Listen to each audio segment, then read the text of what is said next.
Gokundearen domeka ospatzen dugu. Jesus berpistua zerura igo da. Jainkoaitaren eskuin aldera.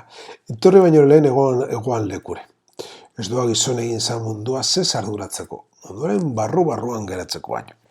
Pentekostegunez jasoko dugun espirituaren indarrez bide egiten diarduen ikasleen eta eleizaren bizitzen.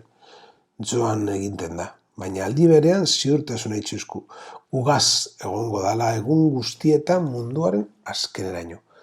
Jesusena ez da ideia agerpena, benetako agerpena da. Beretarren artean geratzeko etorri da. Harreman, zerbituz, bardintasun, zenidetasun oinarritateko bizimodu barria ahalbideratzeko da. Jangoikoen erreinua ekartera etorri da eta hori da orain, eta beti bizi behar duguna. Eta agerpen hau ez da amaitzen, bera jarraitzailez duguzan jarreraren bidez. Erreinu hori gero eta benetagoa izatea ahalbideratzen dau. Eta begiratu, mugatu eta ahulak gara, baina ez gabiz bakarrik berak agintzen eta bialtzen duzku. Espiritua bere lekuko izan gaitezen, lekuko izan behar dugu. Jesus barik iragarri eta pertsona bakotzaren gana, eta bizitzako gertaera bakotzean agertzera emon. Izan be, kristau izatea lekukatosuna emotea da. Jarraitzailez bizitzea. Bai bizitzan gehiago eta lagitxiago galduta gabiz. Makine bat gauzetan jarten dugu arreta eta ez gara garrantzitsuaz jabetzen. Edo geure baitan itxita, bakarrik geure gauzez arduratu bizi gara. Inori begiratu barik eta horrez aurre dugu Jesus sentituarik. Horregaitik geure egiten dugu. Paulo jainkoaitari egiten dutzan erregua. Jakinduriare eta goi agerpena egon diguzala ezagutzeko eta etxarropenak geure egitzeko.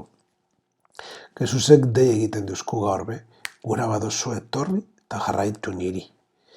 Jarraitu niri alkartean eleizan amentze jaso dugun fedearen, Jesusen agerpenaren altxorra hau. Zoaze Galilea, han irauten dau danak. Zoaze Galilea, hon ikusiko nozuet eta inotxue Jesusek ikaslei. Denpora behar dugu, joateko eta Jesus bizi dela.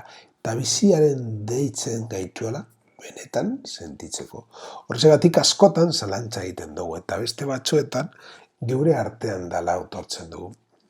Jesusek behaltzen gaitu, jangoikoaitaren indarrez, herri guztietan ikasleak egitera.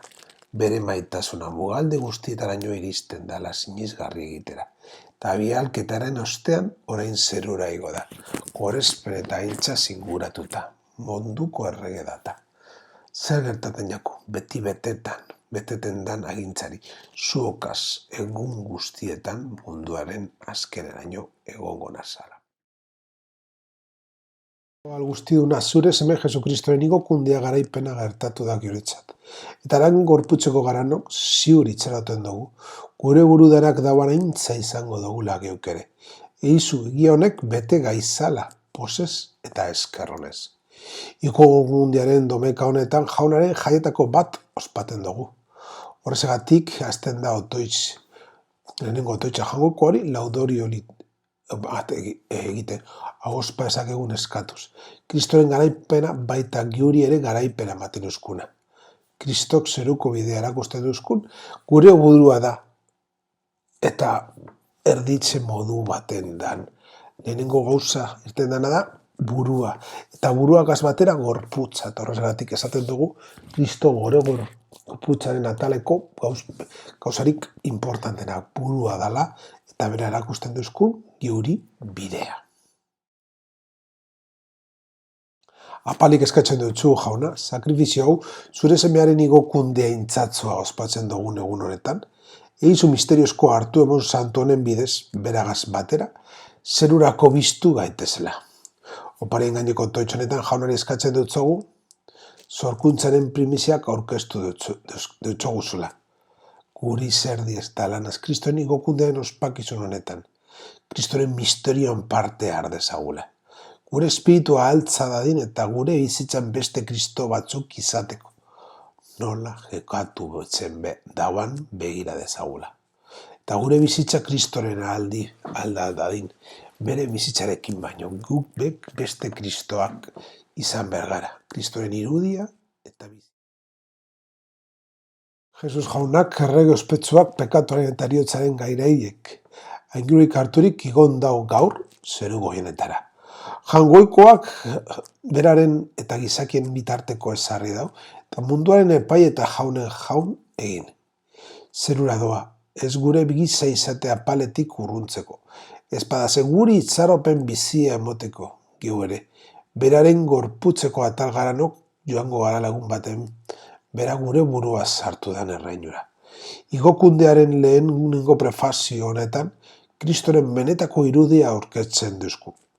Aintzaren erregea, pekatu eta eriotza garaitzeko bidea erakusten duzkun zeruko primizia. Kristoren igokundearen eguna ospatzen dugu eta hau oso interesgarria da esaten dagoana ikustea. Aingeroen harridurarako. Hori da geuk aingeru baino gehiago gararako, baina nolabait frogatu behar dugu. Kristoren bitartekari eta hori Kristo gure jangoikoagak amaitzen dagoen Eukaristiako otoitz askotan ikusten da. Horretan Kristoren bitartekotza agertzen da. Bere zerua igotzea ez da gu ezabatu eta hasteko, baizik eta bidea erakutsi eta itxaropena ez dezagun galdu. Kristok berak ibiltzen dagoela gurekin, egun baterako zerura iristeko. Jainko guztidun betiko, alur honetan berton zerutar ondasunetan partizatea emoten dizkuzu. Izu gure kristagoak jodagiela gure izaera zugaz bat egina dagoen lekuaretara. Eukaristia maitzeko aldarrikatzen dugu jangoikoak noiz nahi ahal dagoela dana. Horregatik hemen lurrean bizigaren bitartean jangoikoak berak emoten duzkula zeruko ondasunak. Sakramentoak gure egunerokoan fede sendoz Kristoren ondoan egon gura izan daigun. Honek erakusten duzkulako zeruko bidea bere aragitzarekin eta zeruko igoerakin argi eta garbi uzten duzku. Zeruko bide hau hemen eta orain hasten da gure bizitzarekin, munduaren erdian bizirik dagoen Kristoren isla izanik.